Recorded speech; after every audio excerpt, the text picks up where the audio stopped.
Hi hello నమస్తే. నేను మీ రాధా నాగరాజు. రేపటి నుంచి 10వ తరగతి పరీక్షలు మొదలవబోతున్నాయి. రాష్ట్ర వ్యాప్తంగా ఉన్నటువంటి 10వ తరగతి చదువుతున్నటువంటి విద్యార్థులందరికీ కూడా శుభాభినందనలు. ఎందుకంటే మీరు గత సంవత్సరం కాలం నుంచి చదువుతున్నటువంటి చదువులకి రేపటి నుంచి మీరు పరీక్షల్లో రాయాల్సిన అవసరం ఉంది. కానీ ఆ రాయాల్సిన సందర్భంలో అనేక రకాల భయాలు, అనేక రకాలైనటువంటి ఆందోళనలు మీ మనసులో ఉండుంటాయి. కానీ ఎలాంటి ఆందోళన లేకుండా పరీక్ష రాస్తే మీరు రాబోయే కాలంలో మంచి తీరాలకు చేరేటువంటి ఆస్కారం ఉంటుంది. మరి ఇంతవరకు చదివినటువంటి వాటిని ఎలా సార్ మనకు దాన్ని ఎలా ఎదుర్కోవాలి అంటే, మనము ఇప్పటివరకు చదివినటువంటి అంశాలు మాత్రమే పరీక్షల్లో వస్తాయి. కాబట్టి మనం చదివినటువంటి అంశాలు మాత్రమే పరీక్షల్లో వస్తాయి. పుస్తకాల నుంచి మాత్రమే పరీక్షల్లో వస్తాయనేటువంటి అంశాన్ని గుర్తుపెట్టుకుంటే మనలో ఉన్నటువంటి భయం అనేది మనకు. అయితే ఈ సంవత్సర కాలంలో మనం ప్రతి చాప్టర్ని టీచర్ చెప్పినప్పుడు క్లాసులు వింటా ఉన్నాం.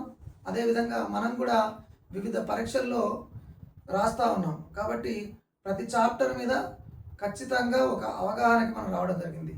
కాబట్టి ప్రతి చాప్టర్లో మనకు తెలిసిన అంశాలు మాత్రమే పరీక్షల్లో రావడానికి ఆస్కారం ఉంటుంది.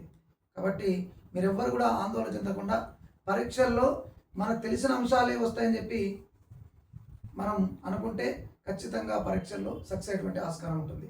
అదేవిధంగా చాలామంది భయపడేది ఏంటంటే, ఆ పరీక్ష paper A paper, B paper, C paper, set A paper వస్తే ఇలా వస్తుంది, సి పేపర్ వస్తే ఇలా వస్తుంది, బి పేపర్ వస్తే ఇలా ఉంటుంది అని చెప్పేసి. ఏ పేపర్ వచ్చినా పుస్తకంలో నుంచి మాత్రమే ప్రశ్నలు అడుగుతారు. కాబట్టి పుస్తకంలో వచ్చినటువంటి ప్రశ్నల్ని మనం సమాధానాలు రాయాల్సి ఉంటుంది. ఎందుకంటే ఆ స్థాయిలో మాత్రమే ప్రశ్నలు అడుగుతారు. కాబట్టి దాన్ని గుర్తుంచుకుంటే మనం ప్రశ్నల సరళిని అర్థం చేసుకొని గత సంవత్సర కాలంలో ఉన్నటువంటి ప్రశ్నలు ఏ విధంగా అడుగుతున్నారు, అదేవిధంగా ప్రీవియస్ పేపర్స్ని కూడా అర్థం చేసుకుంటే పరీక్షల్ని బాగా రాయొచ్చు. అదేవిధంగా ఈ సందర్భంగా మనం ఎలాంటి జాగ్రత్తలు తీసుకోవాలి అంటే, ఖచ్చితంగా మనం ప్రతిరోజు 9 తర్వాత ఖచ్చితంగా చదవకుండా ఉండే విధంగా ప్రయత్నం చేయాలి. ప్రతిరోజు 4:30 కంటే ముందే లేసే ప్రయత్నం చేయాలి. ఎందుకంటే బ్రహ్మముహూర్తంలో చదివింది చాలా ఎక్కువగా గుర్తుంటుంది. అదేవిధంగా రాత్రి చదివిందంతా కూడా మనకు గుర్తుండేటువంటి ఆస్కారం తక్కువ ఉంటుంది. మన మెదడు మీద అది ప్రభావం చూపుతుంది. కాబట్టి వాటిని మనం చదివేటువంటి ఆస్కారం ఉంటుంది. కాబట్టి అదేవిధంగా ఇంకొన్ని అంశాలను తీసుకుంటే, ఈసారి ప్రభుత్వం యొక్క విధానం ప్రకారం సిబిఎస్ఈ బేస్డ్గా ఏ విధంగా అయితే 3 రోజులకు 4 రోజులకు ఒక ఎగ్జామ్ని పెట్టడం జరిగింది. అంటే నెల రోజుల పాటు ఎగ్జామ్స్ని కంటిన్యూస్గా చేయడం జరుగుతుంది. అంటే దీనివల్ల లాభం ఏంటంటే, ఖచ్చితంగా విద్యార్థుల మీద ప్రెజర్ అనేది తగ్గుతూ ఉంది. మనం ఇప్పటి వరకు ఎలాంటి ప్రయత్నాలు చేయకుండా క్లాస్ టీచర్ చెప్పినటువంటి అంశాలు మాత్రమే వింటూ ఉన్నప్పటికీ ఎలాంటి ప్రయత్నాలు చేయకపోయినా సాధారణ మార్కులతోటి పాస్ అయ్యేటువంటి ఆస్కారం ఈ విధానం ద్వారా ఉంటుంది. విద్యార్థుల మీద ఎలాంటి ప్రెజర్ పెట్టకూడదు. విద్యార్థులందరినీ ప్రమోట్ చేసే విధంగా ఇలాంటి విధానాన్ని తెలంగాణ రాష్ట్ర ప్రభుత్వం తీసుకొచ్చింది. కాబట్టి ఈ విధానంలో ఖచ్చితంగా విద్యార్థులందరూ కూడా పాస్ అయ్యేటువంటి ఆస్కారం ఉంటుంది. కాబట్టి విద్యార్థులందరూ కూడా ఒత్తిడికి లోను కాకుండా పరీక్షలు రాస్తే మీరు ఈ ముందుకెళ్ళేటువంటి ఆస్కారం ఉంటుంది. అదేవిధంగా తెలియని అంశాలని ఎక్కువ కాకుండా తెలిసిన అంశాలని చాలా జాగ్రత్తగా పరీక్షలో రాయాల్సినటువంటి అవసరం ఉంటుంది. అంటే మనం ముందు తెలిసిన అంశాలని రాస్తే పరీక్షలో మనకు కాన్ఫిడెన్స్ బిల్డప్ అవుతుంది. కాబట్టి అలాంటి అంశాలను కూడా గుర్తుపెట్టుకోవాలి. అదేవిధంగా విద్యార్థులు ఎగ్జామ్ సెంటర్కి వెళ్ళే ముందు ఖచ్చితంగా మనకి ఏవైతే వస్తువులు అవసరం ఉంటాయో వాటిని అన్నింటినీ కూడా తీసుకొని వెళ్ళాలి. వెళ్తున్నప్పుడు మనకు చుట్టూ ఉన్న వాళ్ళతోటి కావచ్చు, ఎగ్జామ్ హాల్లో ఇన్విజిలేటర్తో పాటు ఇబ్బంది లేకుండా ఉండేటువంటి ఆస్కారం ఉంటుంది. లేకపోతే అటుపక్క ఇటుపక్క మనం ఉన్నటువంటి స్టేషనరీ కోసం, తర్వాత వివిధ వాటర్ కోసమో లేకపోతే తిరగాల్సి వచ్చినప్పుడు కొంత ఇబ్బంది పడేటువంటి ఆస్కారం ఉంటుంది. దాని మీద దృష్టి కేంద్రీకరిస్తే మన 3 గంటల సమయంలో కొంత సమయం వృధా అయ్యేటువంటి ఆస్కారం ఉంటుంది.